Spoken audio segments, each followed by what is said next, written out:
على قناة نايل سبورت. كانت تجربتي معكم في عام 2017 من أجمل التجارب في حياتي. حظيت فيها بالكثير من الود والاحترام، وحظيت فيها أيضا بشرف معرفتكم. لذلك بقدوم عام جديد 2018 أتمنى لكم كل التوفيق والمزيد من التألق والتعمق في برنامجكم وعلى قناتكم. كل عام وأنتم بألف خير. مساء الخير رانيا، مساء الخير أعزائي مشاهدي قناة النيل سبورت في الوطن العربي الحبيب وفي كل أرجاء العالم.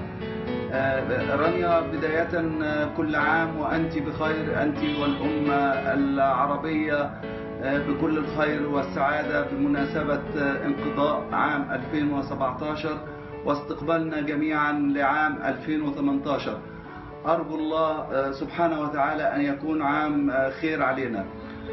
أحب بس أن أنا أعرج على الأحداث الرياضية من خلال رسائلي إلى قناة النيل للرياضة، وبالتحديد برنامج رياضة أونلاين بالعربي عن الأحداث الكروية سواء في الملاعب السعودية أو على المستوى العربي.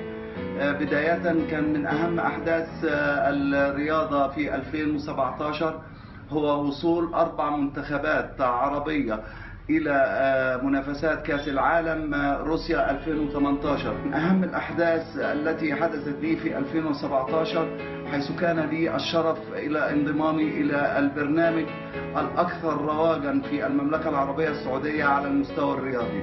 رانيا، كل عام وأنت بخير، أنت وفريق إعدادك وكل من ساهم في نجاح هذا البرنامج وكان له سبب في أن يكون البرنامج ذات صيت في المملكة العربية السعودية. هذه تحياتي لك ولجمهورك، وكل عام وأنتم بخير. محمد فاروق، المملكة العربية السعودية. 2017 باعتقادي كان من بين أنجح الأعوام للرياضة العربية وكمان كرة القدم العربية بالتحديد.